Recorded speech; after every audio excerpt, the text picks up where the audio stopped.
wicked. Right, episode Jake Buckley, Buckers, as I used to know you as.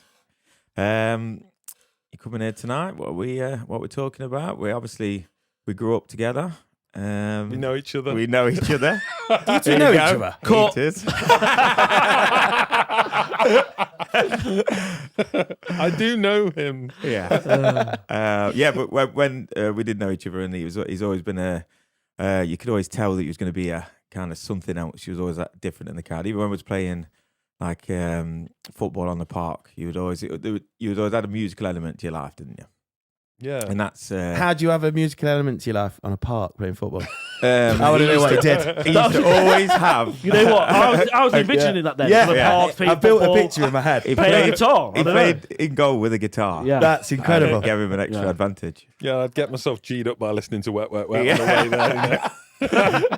If you played a good chord, you'd save it, and if you played a bad one, you wouldn't. Yeah. Sometimes I'd land on a rally activator too. That'd be a bad day.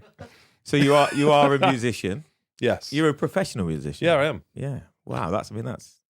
Yeah, it's good to say. It is. Yeah. How long have you been a professional musician for then?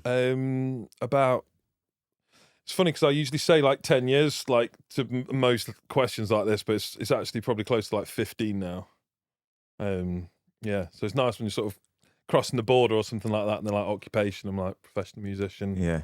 And it feels quite nice. Yeah. No. It's the coolest. Feels thing. better than the health insurance. Yeah. that I haven't got. Why is that? Does that increase with being?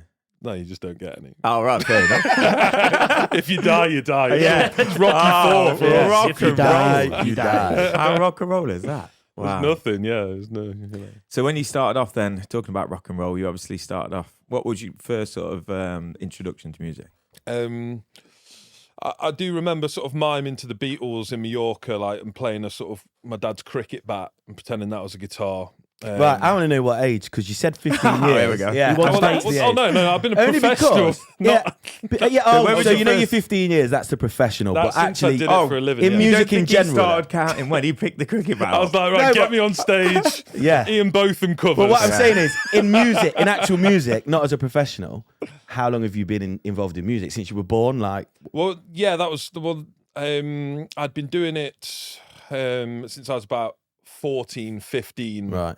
And then I went professional about 20 when I was about 22. Right, I see. But yeah, my first memories of music were sort of the sort of cricket bat Beatles thing. And then I remember getting do you remember those little keyboards from? I was in Skegness, Yeah. and it was like the little keyboard pencil cases that you could play on. Yeah. And I remember changing the melody to "Brick in the Wall" from Slightly, and thinking it was better. And I think that was when I was about 10. And that was the moment. I was wrong. It was, Yeah. Well, that was the Floyd moment. were right. Yeah. But I mean- still remember trying to sort of like improvise a little bit with it, and Yeah. Well, that's nice. You were doing that in Skegness while other people were. Skeg Vegas. Yeah. yeah. So that must have shown. There's them something stuff. to do in Skegness. When obviously when you became a professional, I mean, what constitutes being a professional? musician? For me was just getting paid as my full-time job And just going and doing on. nothing else. And just apart from realizing that. you're never going to have a proper job again. I'll that- never, well- I'll never. Sorry. job? Sorry. What's your I proper came job, across Luke? like a very parent there, didn't I? Oh, you're going to be a musician, are you? Fucking You're hell, not going to get it. that hit hard. Actually, I feel to stand by Luke on that one. No, I've been a pro musician. That's not a proper job. Oh, wow. Not a proper job. Not Wow. really. It's a great job. I've not set an alarm for It's called 15 years. Yeah, you know? there Yeah, you it's go. called jealousy. Yeah. Jake, that's what that Yeah. is. It's called jealousy. Envy, yeah. Envy. Yeah. Yeah, so when you knew you was going to embark on that, then what was your sort of goal? Well, I mean, it kind of happened to me whereas I was chefing and I was part of an acoustic duo, and we were, there was a time when I was making like a full-time wage from chefing and then starting to get these gigs in, and I couldn't believe that people were paying me to play music, Yeah. So, and then we called our first duo Daylight Robbery because we thought, how the fuck are people paying us to do this, And then we did that for a couple of years and that was great. But then we went to like what's like a showcase. So it was like, it's a little bit like Jules Holland, but like nobody's famous. Oh, what a hootenanny that would be. And we, nice. And yeah, bands sort of set up in a massive room and they play 3 songs each. And we were so like unprepared for this. All the other bands had backing tracks and stuff like that, and we just turned up. And we didn't have any lights or anything, so we took some. My dad's like a builder or a labourer, so we took some of his little road lights, stuck them on the side. Yeah, skip lights. That was it. Wow. And just play that funky music, White Boy and Johnny Be Good, and with no track, and just we were just young and just didn't give a fuck. And and just most people, it was too much for, but then a couple of people really liked it, and then one guy came up to us and says, we can get you enough gigs to probably give you about sort of 15, 16 grand a year, so not a lot, but enough to not work. I was like, for what? Playing music? Yeah, not having a proper job. So then I went into where I was money for nothing. Then I went into the place where I was chefing and told my manager to fuck off. Sat out on the front and had 8 pints of beer Moretti. Yeah. Oh, what did you actually tell him to fuck off? Yeah, I did. Nice because he was a bad person. Right. Okay. He's laughing now, eh? I bet he's still a chef, isn't he? Yeah. Shouting at people. So how old was he then? When how old was That's my my about question. 22, 23 or something. that? 22, 23. Yeah, around there, I think. So you're set up now as a musician. Are you solo, or do you have a band, or is it literally just you? All of the above. Like What, a bit of everything? Yeah, the solo, the duo, and a band. Oh, wow. So yeah. How does that work when you release a record? Like, Well, with my it's weird because my job is music, and then what I do for fun is music. So after a hard day's work doing music, I'll go home and chill out and do some more music. Yeah. But it's like the band is a covers band, right. and you just get paid from sort of like corporate events, weddings, and stuff like that. And then if you've got like restaurants, bars, and stuff like that, then sometimes it's the duo. And then on like sort of Sundays, Thursdays, venues won't have as much of a budget, and you just go there and play solo. Have you never seen them? They rock a wedding. No, we haven't. No. Rock a wedding. I've We turned need up to to go. other people's weddings just to watch them. Wedding crasher. Yeah. Oh, sorry about those weddings, by the way. I didn't leave a present, and I took a lot of cake. Yeah, but no, you can advertise on here. You got spaces available. You're always ready to do a wedding, aren't you? yeah.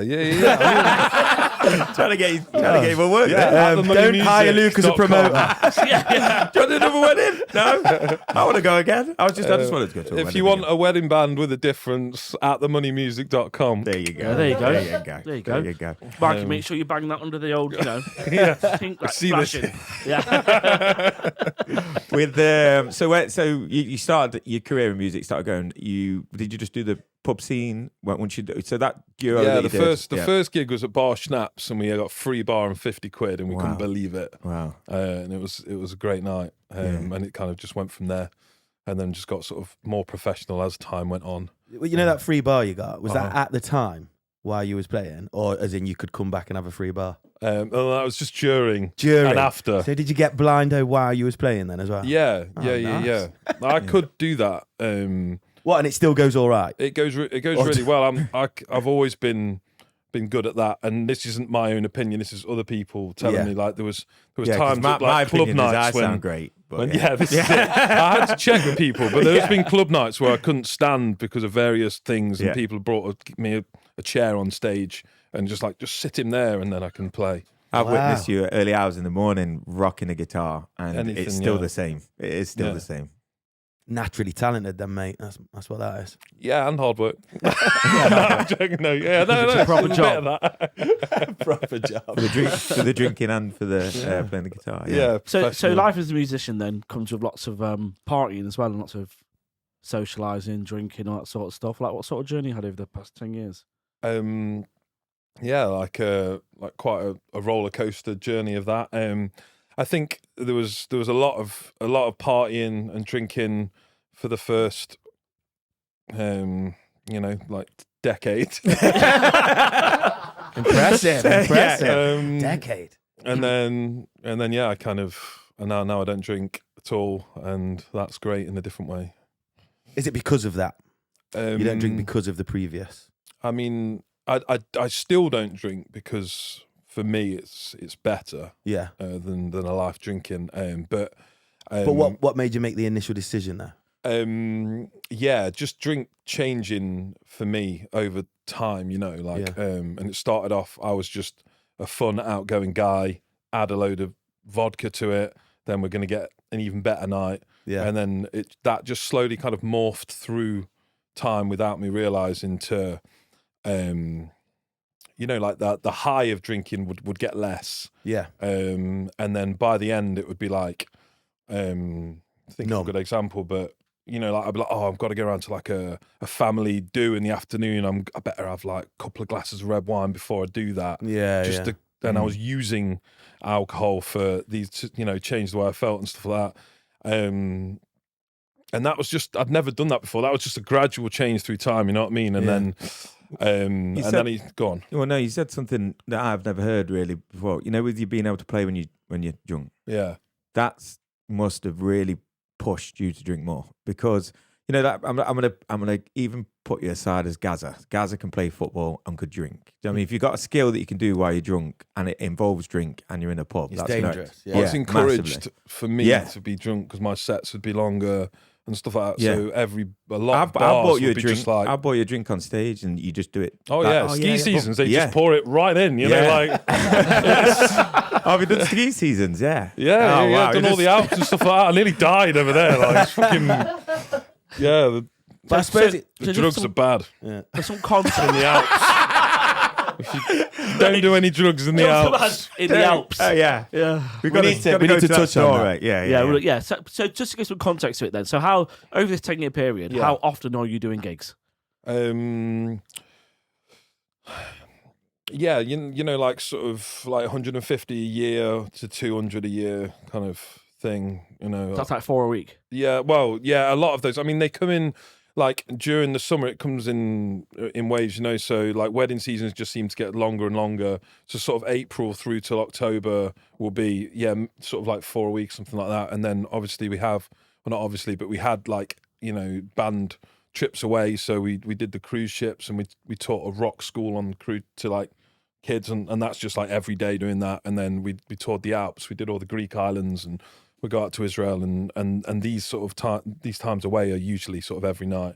So the nights that you're not gigging and you're away in the Greek islands having the time of your life, that's your free time then? You're not working, are you? No. So what are you out partying still? Or you like, what do you how? Well, back then, we were doing a hell of a lot of partying, like on the cruise ships and in the ski seasons, but not anymore. Life's just changed a lot, and it's why's it changed? Well, I mean, sort of partying, like I don't know. When I quit drinking, that was kind of like hitting a reset button to a certain degree, and it was like kind of had to learn how to navigate life from ground zero again without all that, and everything just changed for me then. You did a blog, didn't you, when you first started? Well, I did actually, but I didn't ever intend to share that. And then, so I quit drinking, and then 10 days later we went to gig in Israel for 28 shows in a row, and that's 28 free bars in a row. And I remember being at the airport and like, and you know what it's like when you get to an airport, all of that stuff that's ingrained in British culture or whatever. And then you get through, and then it was first thing was just like, right, singer was like pints, and I was like, oh shit, man. So we get into this bar, and I'm just like, I'm sat there, and I'm thinking, right, look, I haven't told anyone yet. I'm 10 days sober. You haven't told any of the band. I haven't told anybody. Oh, okay. I needed to see if I could do it for a day first. So I haven't told anybody, and then I'm sort of I'm sat there and I was like, lads, I've got something to say. Hadn't anyone handed you a pint by this point? No, we're just about to order some drinks. Right. I know. They're about £10. I wouldn't mind. You'd be like, yeah. yes. Oh, it's worth every penny. Yeah. But yeah, and it was like, I got something to say, lads. And then I don't know. It felt like I was like, I don't know, like how someone would feel if they were coming out or something. You know what I mean? I felt like that. I was like, I've got something to, and I says, I've given up drinking. Do you know what I mean? And did anyone think he was doing reactions. Oh, so you didn't go for that the first stage. You went, oh, you know what? I don't feel like it, or you know what? I'm gonna have a couple of weeks off the beer. Yeah, you went could have just straight lied in. for a bit. No, I knew. I knew it was. You wanted to do it.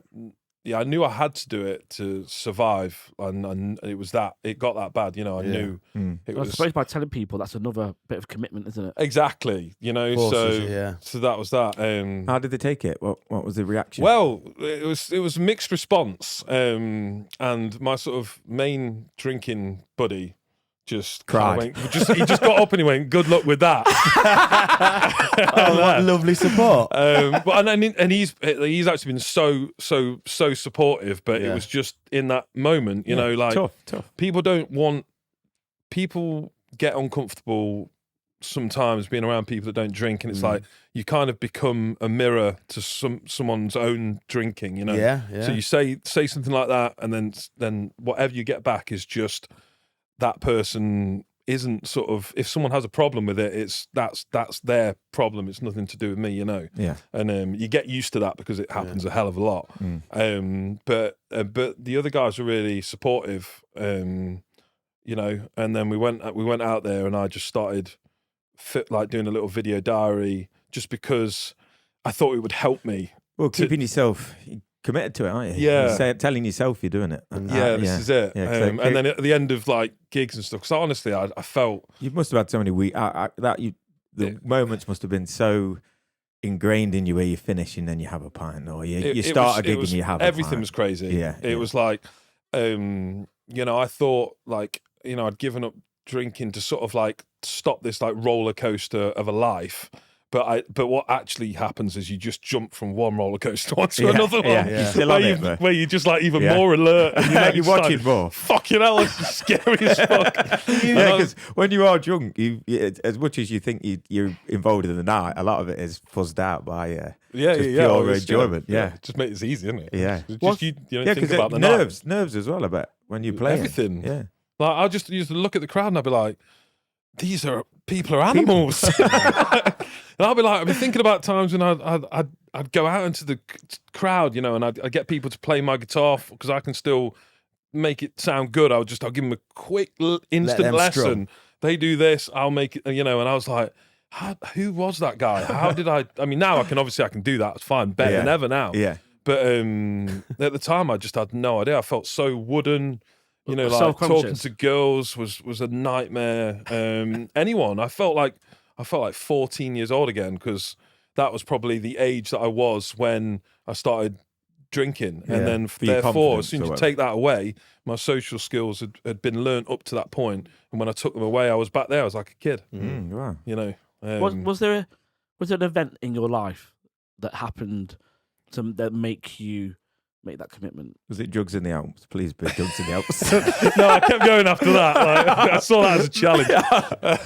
No, yeah, I did. I had 2 weekends that I had 2 really bad weekends. One weekend was so bad from drinking, and then I had like family events and stuff like this. And I remember waking. I mean, this was kind of like the equivalent of rock bottom for me, Yeah. A lot of things in my life were going wrong at this exact point. Nothing had gone wrong for me until this point. I've made it to 34 and I was like, life is fucking easy. Yeah. And then I got everything at once, Yeah. What sort of stuff went wrong? Well, my mum's got terminal cancer. Oh, wow. So that's been something that, she's still alive now. It's crazy, but 10 years ago she got given 6 months to live. Wow.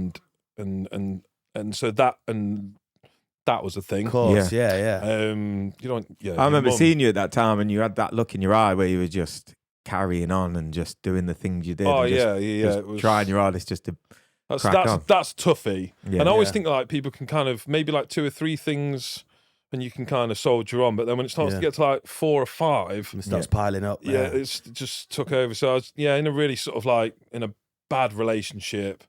And that wasn't amazing. Drinking and occasional other activities were getting worse. Yeah. And I nearly got kicked out of my band because of yeah, just. Why weren't they engaging in some of that as well? I thought that's what. Yeah, but I bands was the do. best at it. You just did it loads more. We got points for it. Like, yeah, you are great at it, but we've got to do things. But that's looking back the there. next morning, Do you look back and resent or regret, or do you look back with fun memories and just glad you don't do it now? Like what sort of attitude? No. I'm thankful for right, so it's beer not that led me here. Oh, that's amazing. Oh, brilliant. Yeah. Oh no, I don't look. There was a bit of healing that had to take place between then and now. You know, because there's a kind of a way that you almost demonize the past to make the present easier.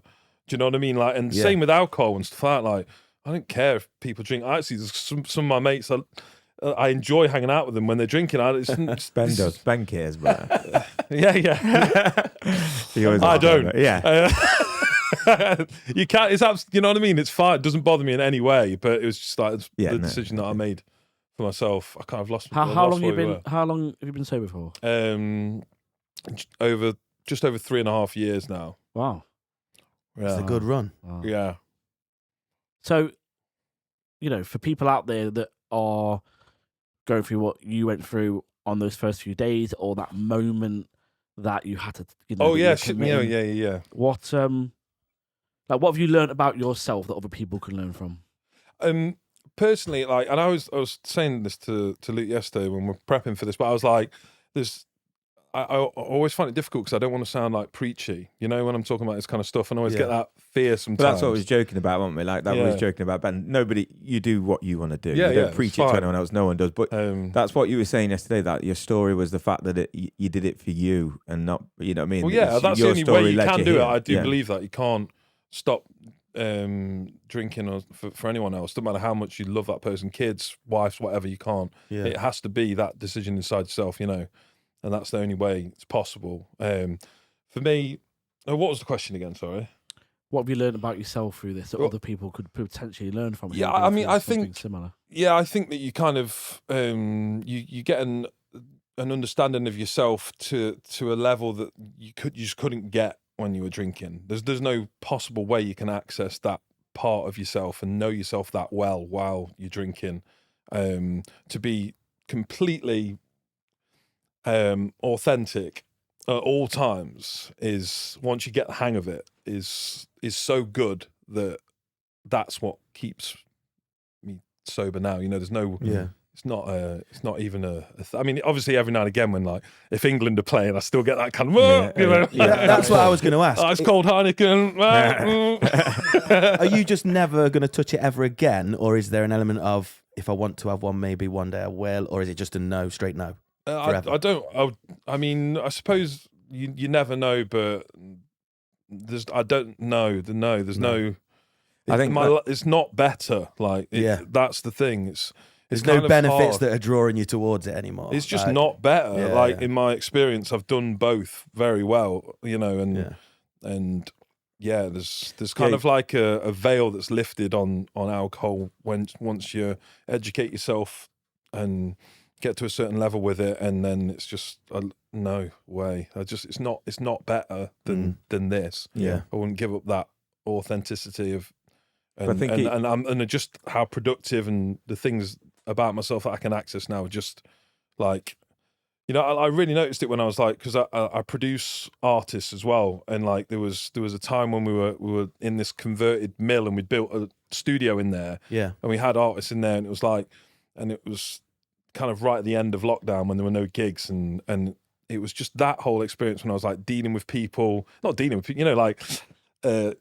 and like every morning I'd get up and go for a run, and I'd think about like what we're doing the day. I was super organised and making music, and I was so happy, like in my absolute element. But there's no way I would have been able to do that personally. Yeah. So it's like all of these things just kind of snowball in my life that I just wouldn't have done if, it just piles up on.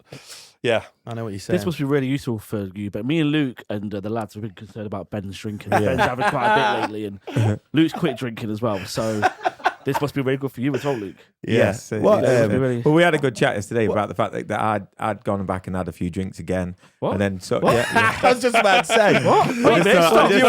Jake, cover your ears, mate. Cover your ears. One second. I just thought I'd get that out on the podcast. Yeah, he was just in wasted case yesterday. Well done for anybody see being. me. In Thank you. fact, Friday, mate. Open honesty. Friday, I think we was open all a honesty. little bit intoxicated. Yeah, but that's because Joe's suit fitting, so it was his fault. Yeah, But no, we had that conversation, and I actually opened up to Jake about it, and we had a moment because I said that I'd gone back to drinking, and he said, "Oh look, you can, you know, what I mean, that's brilliant." But he didn't really pass a judgment on it. But I found that what Jake was saying there is so true. That the period of time when you don't drink, the way it makes you feel, your body, the way that you can react to stuff, the way that you can deal with situations is so intoxicating more than the intoxication of drink. That's how I feel at the minute. It's getting addictive to feel good.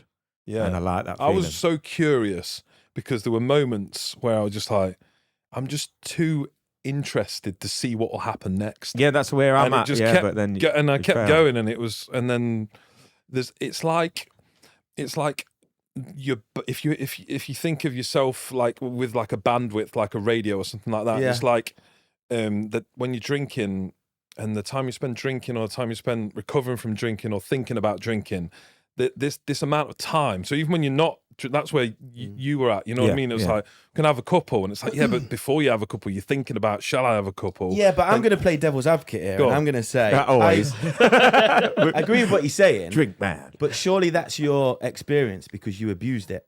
And the reason you're so much better now is because when you was drinking, you had it all the time and you was completely intoxicated and it was a problem.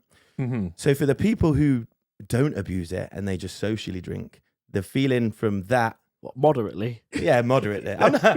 Listen, I'm just saying, from everyone's point of view, maybe it From the would be moderate such drinker. a change. Do you know what I mean? I 100% agree with you. If you Right, can yeah. drink moderately, Yeah. then go fill your boots. You know, like if you checking. like What's but what- moderately? Moderately. like 7 or 8 a day. Yeah. Right. Oh, it's not. Shit. So, like, I suppose, yeah, I'm definitely talking about my own experience. Yeah. And that was it in this bit. But with as far as the bandwidth goes, there's like this, like 20%, this last 20% that I would waste by thinking about drinking or recovering from drinking, something like that. yeah. That's where my magic bit is. And So when do you think you're a better artist now because of it? oh, it's so much better. Yeah. Like it's in that last 20% for me where That all makes of the the stuff, difference, all the good stuff for me happens. For me, Yeah. not for anyone But else. you, like, you didn't know that making that decision, so because that must have been a scary decision. I had 'cause no you idea. I probably- didn't want it. I was like just anything, but not the drink. No, You yeah. know what I mean? Please Like, make it something else. yeah, but with rock and roll, tried everything. You rock know? and roll people drink rock and roll. That's where you come from. That generation where drink, drugs, rock and roll. That was who you was looking up at. So when you was looking at quitting, you must have thought, "Can I still do that?" Or Yeah. Oh, it was so difficult. Yeah. Like all of my idols. You know what I mean? Like. was you like in Back to the Future where his hands were going?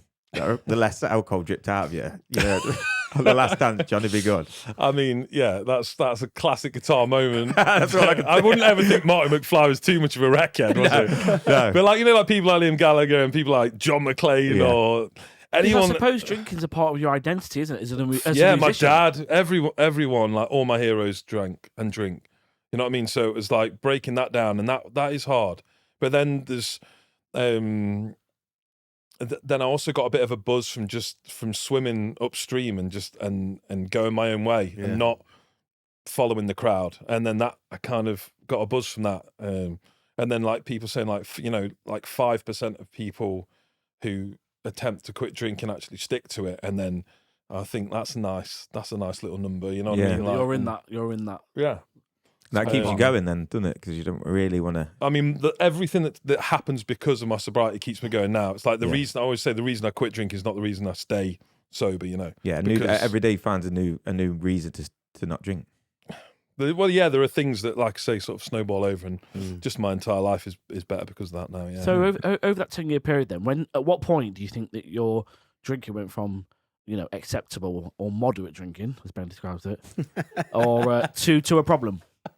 Yeah, it just happens really, really slowly without you knowing, Yeah. without me You knowing. just keep arguing about how moderate drink you drink. Yeah. Till eventually. This is a I'll running give 15 theme. part. Is this still moderate? yeah.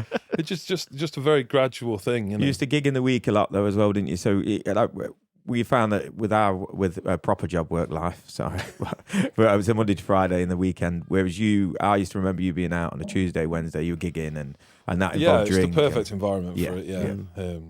Yeah, there was. It's almost built for that, isn't it? On a Totally, random Tuesday night, get hammered. Oh yeah, nice little cheeky Tuesday. Oh, you reminded him now. Sorry. Here comes Ben again. Look,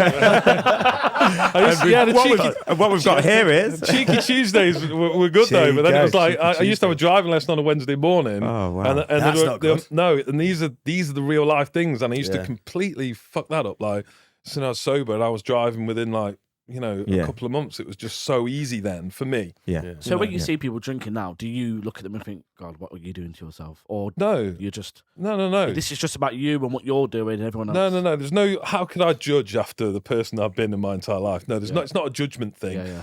And to be fair, you did say that. You said you didn't want to preach, and you're very open. Like some of your mates are still big drinkers. Yeah. That. Oh yeah. Well, everyone I let's be know fair. drinks. And Yeah. you just rocked There's around nothing the world. worse than a preacher, is there? Nothing worse than a preacher. No. Someone who In fact, we stands. talk, stop smoking for 20 years and they Yeah. go, oh, get away from me. It stinks. Yeah. No. Yeah. No. Those There's sort of none of people. that stuff. Like sometimes people will seek me out if they want to talk about Yeah. this kind of stuff, and it's usually at a wedding when they're pissed. That's the thing, though, isn't it? Dealing with, if you're still, as Which a is musician- great. Yeah. You need that. Yeah, As a musician, do you have to deal with a lot of pissed up people? Yeah, I do. Yeah. Like, how do you deal with that? Yeah, because being pissed and dealing with pissed up people is That's just all easy right. and Yeah, sober. yeah. it can prove tricky. Yeah, which is why, like a lot of the production, like when I'm producing or when I'm working with artists and it's sort of daytime work, I do enjoy that. For the fact that no one's steaming, Have you ever had fisticuffs on stage? No. Has there been like any moments where they've been a nightmare? And I mean, I've got like a sort of like quite a sort of a decent sort of like push kick situation going on. So it's kind of as they fall into you, just take the weight with your foot and then. It's just the technique. Go on then. Yeah, it's a technique. What would be one question each you'd ask Jake about being on tour? Like, so when he's been properly in the depths in tour, what would be the question? We've never been on tour. Give me an example. Of a question. Yeah, you go first. Two and do they end in a question mark? Okay, we'll start. It's got 4 legs and you sit on it. Yeah. Is it true that you get loads of groupies? Well, I feel like Oh wow!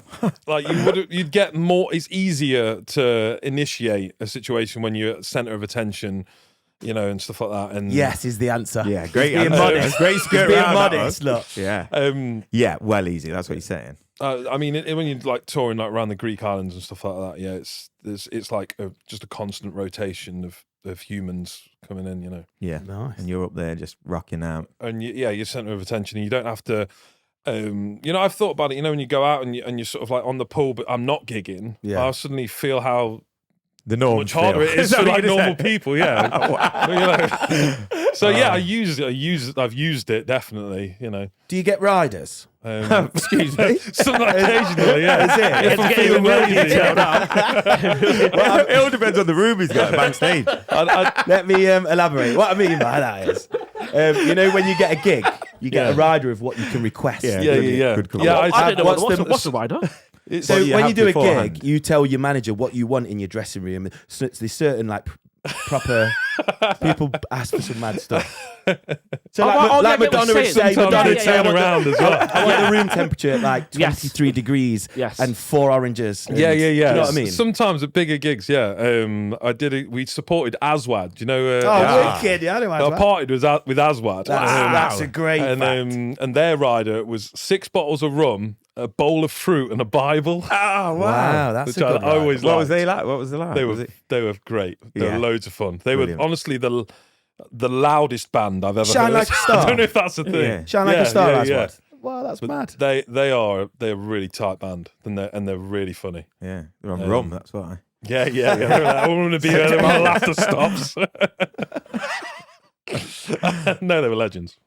Yeah. There you go. So that was a So question. yeah. Sometimes you get a rider depending on how big the gig is. If you're going to a little bar in town, no. Yeah. But when we've played like festivals and stuff like that, then yeah, you do sometimes get a rider. Haven't you ever like tried to test it just to see what you can get? If there's opportunity to test it there, then yeah. Yeah. What's your biggest test though? That's what. I'll be like, I'm not going on stage without 13 Kinder eggs. That's an easy one. That's an easy massive one. test. As they got to then do the Yeah, toys exactly, as well. I don't want to cause a fuss, you know. But, you know. Is that now though? The mix Back of- in the day, oh, it would have been a lot worse. But now it's Back in the 16 day, yeah, Kinder I eggs. just want. Like, I would have been still happy with just lager. Yeah. That would have been fine. Was there ever a time though that No IPA. Yeah. Oh wow. That was joke. That was a joke. No twat beers. Joe's offended. Oh wow. No one Joe- likes IPA, do they? No, people who don't like drinkers or non-drinkers, but everybody does not like IPA. I don't drink IPA and it's got nothing to do with my sobriety. The thing that for me is, you think about IPA and take the alcohol out. Why would anyone drink that? It's not that's the same with lager. Why don't you drink that anyway with it in it? correct. I agree. But IPA is just the same. It just makes you feel better. You got to have a beard, though. You'd be able to have an IPA with that beard. You'll be fine. Yeah. It's so interesting how much people who don't drink IPA have a problem with IPA. It's a bit He's weird. turned on me now. It's a bit weird. I think it's an age thing. I think We're the same age. no, but that's what I'm saying. I think people view it as I just think it's Old man's an older person. and also I think it's a safe call because you're going to get beat up by a load of people with beards and a bit of a pipe. You know what I mean? Just I've do seen it. a few Derby fans That's good. drinking it. Yeah. You could Jake, I'm joking, Jake I'm went joking. in then. I'm leaving. look how offended Joe is anyway. Look, you didn't invent IPA. Just let it go. It's I all right. quite like it. I was only joking because Yeah. what we said yesterday. Yeah. Okay, carry on, Joe. I forgot what I was going to say. Man. I forgot what I was going to say. Joe's still thinking about that IPA. EPA, anyone? No, that's what I was going to say. Was there ever a time when you're in the middle of this like mad period and it all went to your head a little bit and you started demanding something ridiculous, or you thought you was actual Rose, or No. I thought to yourself, I need to know No, myself. no, And no. you see it on their movies, don't you? Where they become a star and then they go Yeah. too far and start being horrible to people. No, I Chucking mean, tellies out of hotels. Yeah. I mean, like breaking down relationships and all that sort of stuff. No, I don't you're think a we rock ever star. got to that level, like, Even drugs in the Alps. Yeah, what's that story? Right, Luke keeps mentioning that, so look, we've got to get it out. Let's get it out of the table. I just can't get it out of my head. No, but I mean, answering that question, it was kind of like I feel like you'd have to be, at the top for a while. I mean, when we played Splendor, which was sort of in front of 12,000 people, and we I met Debbie Harry and we were It was brilliant. That was. and all that Great kind night. of stuff was like probably the biggest gig that we did, and I still remember like the roadies getting our equipment out the back of the van and us like being like, do you want us to help, kind of thing, Yeah. And they were like, no, Yeah, this you is- made it. You're the stars. We'll do it for you. yeah, and so there was always a level of humility around that kind of thing. What was it Maybe like? if I'd have been at the top for a bit longer, I'd be like, Yeah. grab the axe, you minion, What was Splendor like backstage? Was that Yeah, it was great. I suddenly figured out why it was called that because I looked and there was the back of the stage, and I jammed with the guy at a cast as well, which was good. Oh wow! What year was that? I was That was there, like wasn't I? 2011 or 12 or something. Wow. So Splendor are listening again. You want to go on My again? mum playing this year with Yeah, a well, there different you band, go. yeah.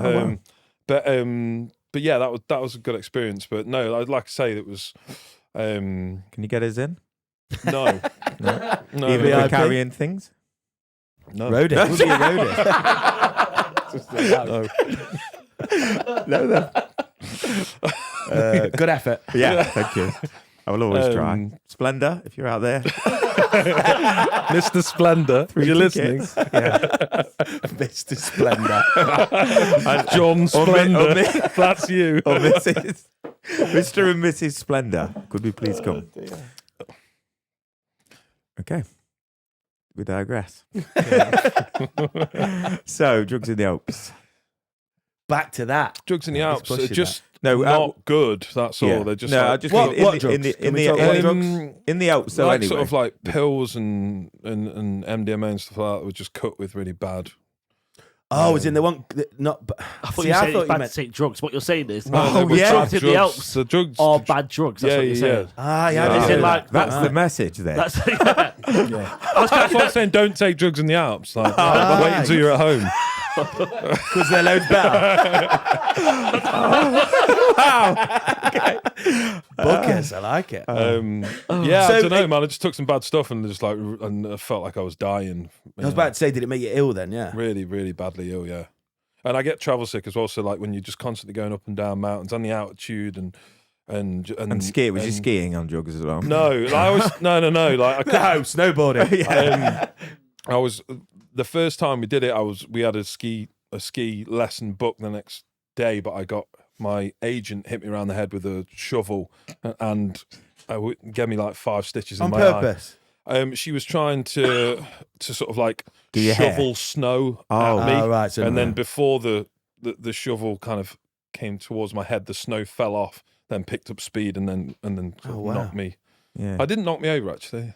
I stayed on my feet because it was snowing so heavily we couldn't get to a hospital, so that I was sort of like just carried in, and then they had to gaffer me up. So it's a bad time in the Alps. When you kept saying drugs in the Alps, I'm thinking of all these crazy, wicked memories. But you mean genuinely? Don't like. You had a bad time. It was it's too cold.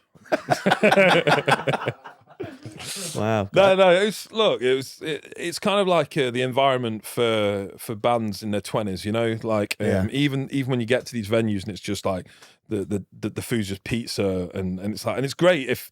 But like now, I think the diet alone would just tie me in knots. Yeah. Do you know what I You'd want to mean? be in bed by 8:30 because you've had With too much cheese. indigestion. There's nowhere to do yoga around here.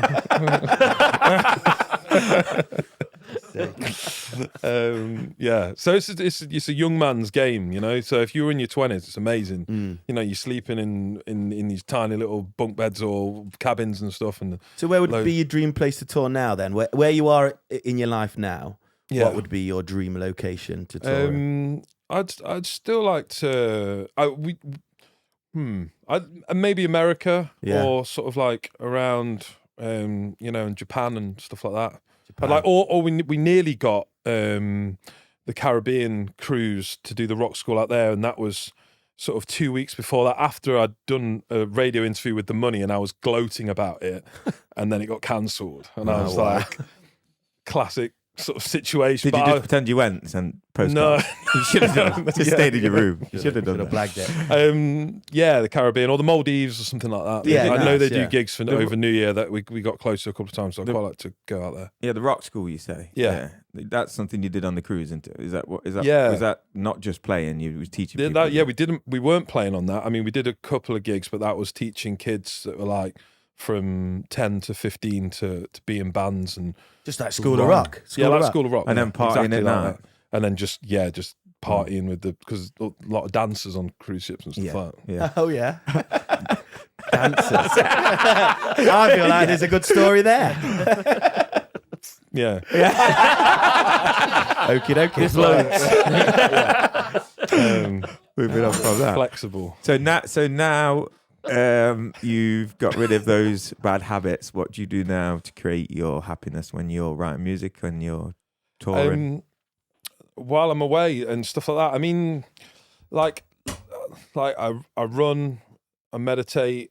These kind of things are just like part of my life now, and it's just like, and I still go out. You know what I mean? Like we went clubbing while we're out this time, and it's different In Israel? Yeah, I mean, it does change things around. You know, like it's a lot more daytime focused. You know, I'm a big napper, so I like my mornings and I like my late nights still, and I just have a nice little kip in the middle of the day. Super like grueling day. Yeah, this is work. This is work. But just, I mean, it's weird. It's. I mean, while I'm out and gigging and stuff like that, like everything's exactly the same, aside from the fact that, you know, afterwards I'm not continuing the party on until sort of 4 or 5 in the morning and all that kind of stuff. Well, you must be achieving more in the day and being a bit more chilled before you go and play. Yeah, really. yeah.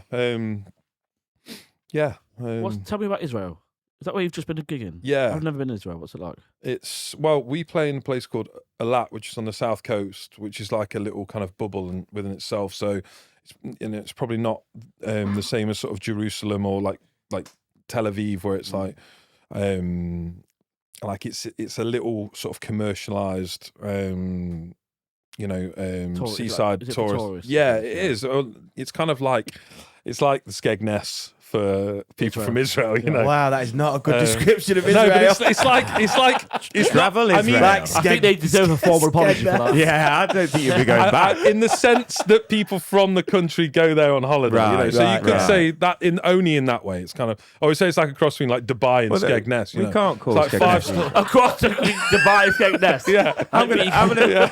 I'm gonna stick up for Skegness a little bit here. Like, No, you know no, what? no, it's a shithole, mate. There's no problem with I'll get Skegness, but comparing Israel to Skegness, to say they're both the same, that's a bit like... Yeah, no, that's far. Well, look. You've got. But I get your point. I'm Beautiful, going- beautiful white sands, like Skegness. clear blue ocean, Skegness. 5-star hotels. That's what I was thinking. Eagle Mills. It's, Donuts. Yes, a few donuts, candy floss, rock. There you go. There you go. Skegness, as we said. Like hooker duck, Yeah. Simpson t-shirts, the lot. Anyone from Skegness is watching? We want 3 tickets to Skegness. Yeah, it's great. It's beautiful. I mean, like it's the hotel we played in. Roman Abramovich hired out the top 2 floors for a holiday about 10 years ago, and it's like, Oh, wow. wow. So completely not like it's Skegness. it's 5-star resort. Do you know what I mean? Yeah. How long was you there for? 28 shows in 29 days. Wow. God. So you're gigging everything. The night off is the first night. So you get there and you go and watch the other band. That's hard Wow. work, that, And isn't then- it? Every Yes. night. It's just 28 straight. For 28 days. in It's a like row. Groundhog Day. It's like Yeah. the best day ever, but it's like a kind of social experiment because you do just, it's kind of weird. Like, Just repeating every oh, night. yeah, aren't it's you? so bizarre. But Yeah, the so like third the 20, week, it just by will the kill. 25th show, like, is it hard to keep your enthusiasm, like the smiles on your face and that sort of stuff, or do you still love it that much? That Was you drinking at that time? I mean, I've done 3 of them sober now. Right. Okay. And actually, like I was saying this to Luke, but I was like, I actually found the one that I'd just come back from more difficult than the second one, which I didn't expect. When you And say more difficult, you wanted a drink, you mean? it's not like I'm about to drink when something's difficult, but it's like it was on my mind more than I thought it was, and then more than I thought it would be, and then because of that, there's this. I'm thinking I had to go through that thought process of like, why am I finding this more difficult? Like what? And it's kind of like that little battle with yourself. It's like, well, surely the first one was hard, and the second one was less hard, and the third one should be less hard than that, you know. But it wasn't for a few reasons, and I feel like that is kind of the graph for sobriety. You do just You never cross a line and you've completed it. Yeah, it goes up like that. Yeah, you've So always got that it's- temptation. It's a wiggly ascent. What a great way of putting it. so if somebody wanted to, well, if Ben wants to stop drinking, Yeah. and you Or you? What about if you wanted what to stop about, drinking? I don't know. I haven't really got a problem with. Oh, drinking, okay. Ben got challenged to 3 months and would refuse. I haven't been challenged to 3 months. You got challenged on the last podcast. All right. Well, it's on. We I recorded challenge- it. Yeah, it's all over the internet, mate.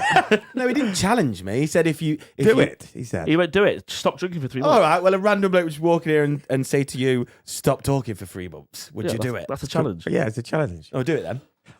You're not a random guy, and you've just thought of it. On top of your challenge, you're refusing to Anyway. do it. Anyway. That joke went sideways. Look, listen, he's not ready to joke about He's it. not ready. As you can see, he's not ready yet. Yeah. Right, but if he is, if he gets to that point, like, what advice would you give them? He's not a preacher, Joe. I would. As I you would. can see, There's kind of like professional people who I would point him in the direction of, who have like really sort of friendly podcasts to themselves, and just because I think like with this kind of thing, like I've stopped drinking, but I'm not educated in that field. Do you know what I mean? And Yeah. I would point you in the direction of someone who is educated and yeah, He's not going to stand on his pedestal and give it the big one, is what he's saying, Joe. It's your own personal I feel choice.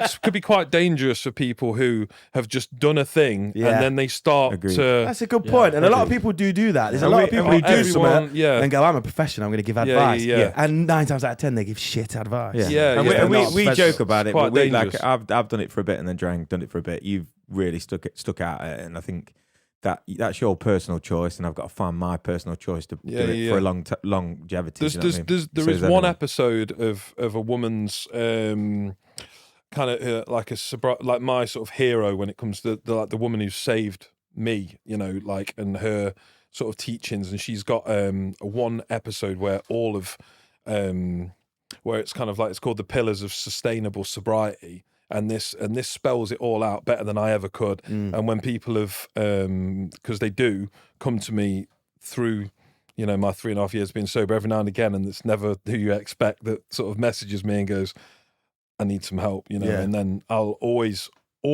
make the effort to talk with them or message them or whatever, Well, I think that's the good thing that you've been doing. Because what you're saying regarding your blog, can you still get that now? Can people see it? Yeah. Because that ignited me a little bit into just having because obviously we know each other, and I thought, oh wow, I've been drunk with you loads of times, and we've had some great drunken moments. Do you know what I mean? But then him not drinking was a big thing. I was like, oh wow, and then I watched the blog. And then I started to try and attempt it myself, but I messaged you and you were like, "Oh yeah, brilliant!" But you was not judgmental, or you was just like you knew I'd had a drink. You was just like, "Look, try," you know what I mean? It's just someone there. I think is that because you've got a problem with drink? Yeah, I think everyone's got a problem with drink. I think everyone's got a problem with drink. That was supposed to be a joke, Luke. I know, mate. Sorry, I was being serious there. Oh, you was being. You were expecting that, so he meant that. So he looked you dead in the eye. Yes. I think everyone. I think if everyone's truthful, they have, because. Tell me about what do you mean everyone's. Yeah. I just feel that when you one drink of alcohol is I think the unit for a person is it's like half a glass of wine. Yeah. That's the recommended unit. And if you're going on recommended what governments do, whatever you want to do, you can do or you can't do. But they'd normally go extreme either way. But if you're having to have a drink for any other reason, if you just have one and then one every month or one every 6 months, they're a rarity of people. They are. You either sporadically don't, you know what I mean? If you go past 3 months not doing it, you generally don't really go back to it. If you do, it's a mistake and blah, blah, blah. What about like the average person who goes out on a Friday, that's 4 or 5 pints, and then they might have a glass of wine on the Sunday dinner, and that's really it? Like, have they got a problem? Well, I think culturally we are looking upon it going, no, they haven't got a problem. But but you think I think listen, everyone's doing the thing. I think personally, with you doing that much, stop it and see if you haven't. I just think if you do it every week, stop it. There's no harm in stopping it. Can I interject just about this? And it's like, I think like a good way of looking at it is if you say like, the way you feel about alcohol, like imagine it's like sandwiches, like, and if someone comes past you with some sandwiches and you're hungry, like, would you like a sandwich? And you have a sandwich, that's just having a sandwich. No, I'm with you. I know if later and they've gone and you're thinking and you continue thinking about sandwiches, you know what I mean, and you want, and it's like it's that kind of relationship. Do you know what I mean? Like that's, I mean, it might seem extreme, but like that's the kind of relationship. That's what some people have, that relationship with alcohol, where they just have a glass of wine and they drink it all night long over the. Well, I still look at that people doing that now, and I'm just like, drink the fucking wine. I think, do you know what I mean? Like, what are you playing at? And in one, like, just drink the wine, like, and it infuriates me because I've never been able to drink like that. Yeah. You know, he said yesterday about culturally and being when he stopped drinking, and you'd notice it when you think about drink, it's everywhere on adverts, everything that we do as a society is massively. That's why I don't know whether everyone's got a problem with alcohol. I just think everyone should check. That's all, because I think what's going to do you any harm?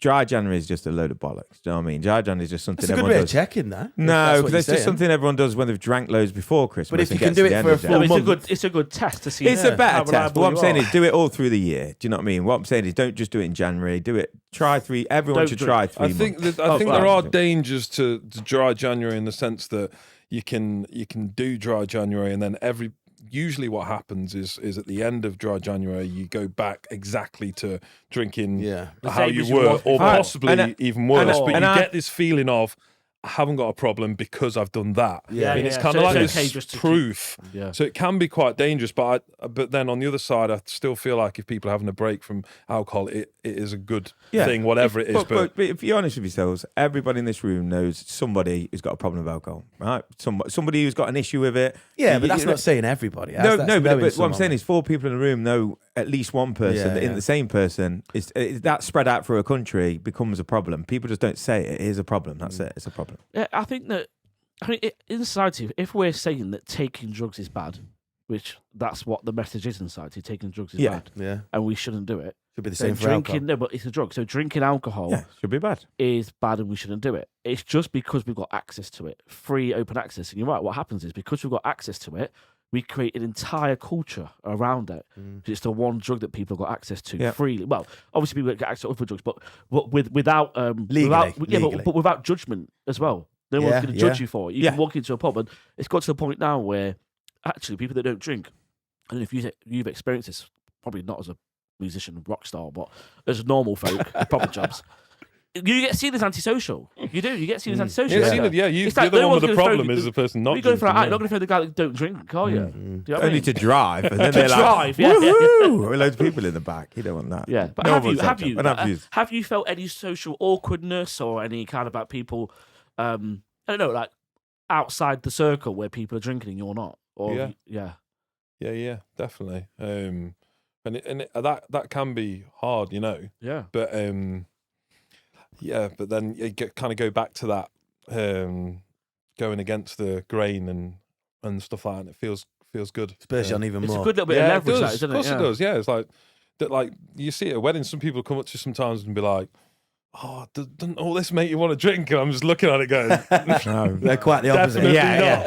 not. Well, to be fair, Thank you for making me not drink, Yeah, guy. yeah. Yeah. if I go out and don't drink, which I will do sometimes, by 10 o'clock, I'm done. I'm ready to go home. I Yeah. can't be around them anymore because they're just drunk. That's probably home time, isn't it? That's Yeah. probably time. Yeah. And it's you know that takes a lot of getting used to. You know, if you think about the amount of time in your life where you've been drinking, and then as soon as you stop drinking, there's sort of like a line in the sand there. And if you think of that as like scales, and it's always like putting weight on the sober end. Do you know what I mean? And it's like all these little things that happen after that, but it takes a hell of a long time before it starts to tip because you've been drinking for so long. It's all you're used to. Like all I say is that sobriety is not what you think it is when you're drinking. That little thing that this was what it was for me anyway. It's like the thing I thought sobriety isn't what it is. It's fucking amazing. Yeah. And I didn't think Yeah, it was. I hear a lot of I thought it was a life and it was just a life of, not having connection with people, not getting laid anymore, not being creative. All these things you can still do them and they're better. Yeah. And it is a bit of a head fuck. I get quite passionate and excited when people come up to me and say they want to. I have to watch myself because I just buzz off people finding it out, and you see them when they start to figure little things out about it, and it's like I just get excited for them because there's hard times, but there's kind of like this little thing in the back of your mind that things are getting better gradually through time, and that's a nice feeling to have as a biscuity base. And you was always really passionate about talking about it, and you made me like passionate about it because I thought, because I could see excitement in the journey that he was doing. I thought, I want to see what that journey is, and I've failed and I've done these things. I spoke about it yesterday, didn't I? And you just said, look, I didn't just crack, because in my mind I thought you just went one day, right, that's it, done. But no, like you say, you go for a wiggly line of it's just a wiggly going, ascent, and Wiggly ascent. a wiggly ascent. Yeah, it is. That was the phrase. Wiggly ascent. Yeah, Wiggly and ascent. I feel I'm on that wiggly ascent at the Oh minute. yeah. Well, this is kind of like they call it the dance as well. So there's like an amount of time when you locate that you feel like you have got a problem, whether you feel like you have, whether you feel like I haven't done. Like it's that moment when you think, maybe I have got a problem, and that. I just think if I can't drink for a year, I've got a problem. That's what I think. If I can't go for a year without having a drink, I just must have a disagree problem. with that. But that's what But my that's setting just myself. opinion, isn't it? That's just what I'm I setting think you myself. get a really like a year is a really good amount of time to like if by the end of a year you want to go back to drink, it's always going to be there. Yeah, what Drink's not happens going- if that happens? You You do it. You find don't do that it for a people year, don't and then after start that year, drinking you're like, again. I'm going for. Oh right, Because the okay. benefits Yeah. by that year, like from doing the Christmases, the birthdays, the weddings, and all these things like, and it is weird because the tougher the night, the better the feeling the next day. It's like putting you in it out your proper comfort zone, buzz. innit? You're like, I fucking did it, and it's like, and it's weird because that just gets more and more. But yeah, I think a year's or 3 months like is a good amount of time, but a year, and then just like alcohol's not going anywhere. Alcohol's always going to be there. Yeah. It's not, don't worry. It's amazing that we have. Ben. I'm worried. I'm a little bit worried. With Heineken. Where did it go? You're day 2. Don't worry, David Beckham's still advertising. Yeah, which is another thing, isn't it? You know what I mean? Like famous sports stars are advertising something that can ruin families and ruin people, and that's still allowed because it's in a high class bottle and it's a high class. I wouldn't normally preach about it. I don't like it. Like when I see people with so much money and like people who are sort of like an inspiration or whatever. But David Beckham don't look like he's had 10 pints every week, does it? No, but even Jose Mourinho advertising the gambling thing, I don't. He don't gamble. I don't. It just doesn't sit right with me. But that maybe I don't know. That's something that I would have never given a shit about in the old days. Now I'm thinking. No, but I agree with you. It doesn't. Yeah. It's a piss take. I think But it's it's about bad money, taste, innit? It's always you know? about money. Yeah, it's always about. No one's knocking at my door going, "Here's 10 million." But, for just well, that's what I was about to ask you. If someone offered you 10 mil to do a Budweiser advert, you'd fucking do it if you drink or not. Probably would. And that's what it boils down But to. you still won't drink it, then. Yeah, but I haven't that's got good, 10 million in the bank already. Yeah. Well, there you go. Yeah, you don't need it. But I don't know. What would be your cheapest Budweiser advert? What would they have to pay you? What would be your amount? Can of Budweiser. What about you? 2 cans. There you go. You posh bastard.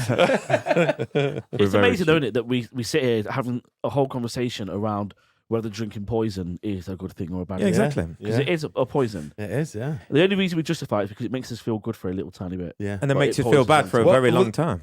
Well, this is the thing with alcohol that it really works well. Yeah. Do you know what I mean? So if you are socially anxious or something like this, then it works. We were saying Before it doesn't, and that's. We were saying that obviously when you're drunk you don't remember your times, and when you're hungover you know what I mean, you struggle.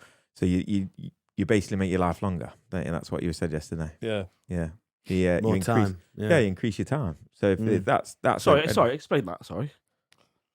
Well, I mean, just like you will suddenly find if you stop drinking, like if you're ever worried about time ebbing away and like every year's getting shorter and all of this, quit drinking. I guarantee you the longest year of your life will happen next. Yeah. And I was so aware of it. I was like, fucking hell, this year is lasting forever. It's like, we're only 3 days in. Well, I might quit drinking when I'm about 70 then. Yeah, get your year then, but the amount of time that and it's a problem for some people, the amount of time that you get, and they're like, well, what the hell do I do? Yeah. Fortunately for me, and through I was so scared that my creative juices would dry up without having any drink, but they didn't. I always say they went from like 2D to spherical because I learned how to produce and like getting software on my computer where I could create, like full orchestrate bands and horns and string sections and stuff like that. Stuff that I could probably always have done, I just never would have for me personally, So, so good. And the amount of songs I wrote in the first year was just like this explosion of inspiration. Was just, it was the exact opposite of what I thought it was going to be. And what's just these songs you wrote? Written and the ones that are out now. Are they the ones that you? Yeah, I mean, first two of them, "Sleep with the Lights On" and "What You Leave Behind," were written in that first year, and they were about. I don't know. Every song I write is about getting sober. That would be tedious. Yeah. But it was hard not to find different amazing things to write about when these things just kept happening, and it was just like. And now I can hear them in other artists when it's happened to them, and I'm like, yeah, I know what that's about now, and they're all over the place. But I was one of my biggest fears, and that was kind of one of those things where when that doesn't happen, and it's even better than you thought it was going to be. There's a bit of weight on the sober end of the scale, you see, and these are the little things you have to build up over time. Yeah, and things keep happening like that. Little kind of, don't sound cheesy, but little magical things happen just out of the blue, and you're just like, Yeah, all right, sound. That goes on the That goes sober on weight, there. you know. Yeah. I mean, like you say, writing songs about it, and the fact that it's unusual that you're a musician who's gone sober, I think that shows you where we are and what we were saying before. The culturally, you know what I mean, you should have, you know what I mean, being sober is an unusual thing. But I think the song's amazing. I think it's brilliant. I think we put a little link in here wherever we can put it there. Where we putting it? Just with your left shoulder. Is that right, Bracken? Because I thoroughly enjoy the song, and I really do, and I've been listening to it a lot, and it's on what is it on Amazon? Amazon, Spotify, yeah. Yeah. And what's the first single? So the first single about the sobriety was called "Sleeping with the Lights On," and that was just like, that's such a positive. That's like the explosion of holy shit, this is actually going to be amazing after all the fear. And then what you leave behind it's quite a heavy number, but that was, I mean, it's the clues in the title, you know. Yeah. But that's just all about that sort of like, you know, that the two paths and then going one way as opposed to the other, and you know. And what's the next thing now then? So what's your next? Oh, I'm going country next. Yeah. Do you have a 5-year plan? Do you have a 3-year plan? No. It's just literally going to just wake up every day. No, I don't have like a 5-year plan or anything like that. I would like to get into, like, I keep getting asked, well, not continuously, but a lot of people through my time gigging have asked me to teach some guitar, and I feel like I'd find that really tedious. But then I've had like a recent idea of teaching people. I want to take people who have got like a few ideas or can play a few chords or have maybe written just little bits of songs, and then teach them guitar, teach them about writing good lyrics and orchestrating good songs. Almost like a creative music workship kind of thing. Yeah, but like one-on-one, and then end up taking them to a pro level studio and cutting music with these people as a lesson. I'm a student. Oh, you already joined? Yeah, well, like you see, I asked Luke if he wanted, because again, you asked me for guitar lessons, but there was an old boy at a gig. It must have been like 50, I don't know, maybe 60 actually. Like, and we got chatting, and I think the idea of teaching scales would be so tedious. Yeah. But to do this, like this sort of like one-on-one connection with people, where we just get together, owning creativity, aren't you? How can people find you? What social media are you on? Social media on Instagram is Sober Rock and Roller. That will come on just above your right shoulder. That one will. Sober Rock and Roller, Rock and Roller with an A. You can find me on that, and then Jake Buckley on like Spotify, and then just find you jogging around doing yoga in the park. Yeah, I just want to hang out on Westdale Lane at like sunset. Yeah, I'll be there, you know, running along, listening to fucking positivity U2 or something. Wow, I tell you what, it's been amazing to I've spent a bit of time with sober Jake. I think you still got everything that you've had and probably more, to be honest, mate. So yeah, well done. Oh yeah, well done as well. Yeah, cheers. Yeah, nice one, Jake. Pleasure. Amazing. That's it. Thank you.